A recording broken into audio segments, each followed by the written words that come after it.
Australians spend more of their personal funds on health than almost any other population in the world.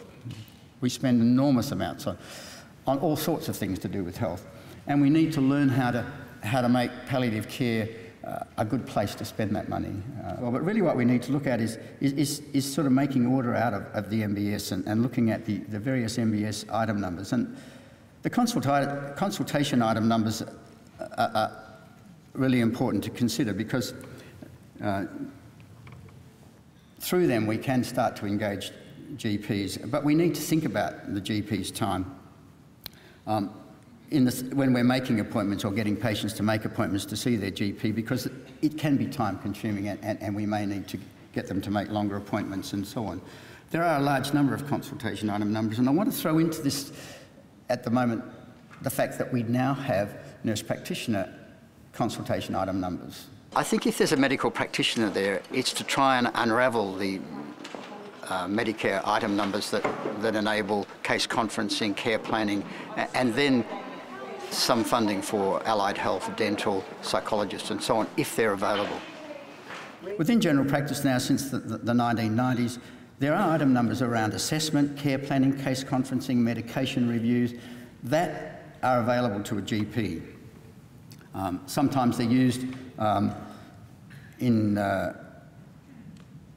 palliative care, but the actual print within the MBS schedule says that they are there for chronic disease and for terminal illness. I think Scott's presentation showed that it's very difficult to work out the funding to do palliative care as a GP. There's a lot of different funding streams that you need to access. Having said that, it's not impossible, and he did demonstrate ways that you can certainly make use of the MBS and do good team-based palliative care. I think the general practitioner is the pivot of good palliative care in rural areas, and through his building a team around himself and understanding that palliative care is best delivered by a team, that we're likely to get better outcomes. Once you've used those item numbers, the care planning and assessment item numbers, 721, 723s, and in the residential aged care thing, there's a 731 wing, which is a contribution to the residential aged care's care planning process. You can then refer people to allied health professionals. All right, it's only 5 or 6 sessions that you can actually, in total, that you can actually achieve that way.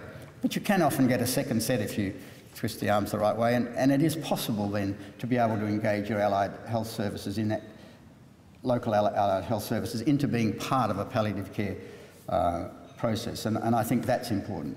And we shouldn't forget that in palliative care we do need the mental health aspect of it as well, that there is a capacity for GPs to do a mental health care plan. It might be for the patient, it might be for their family, and then there is a capacity for some subsidy for psychological counselling coming out of that.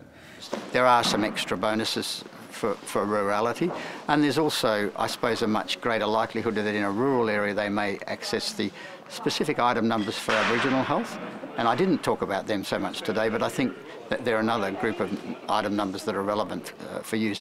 I've just done some work on primary care strategy in Perth, and the reality is what we've discovered is that we all need to be a little humble. Humility is important. We need to understand we can't do palliative care on our own, so build a team.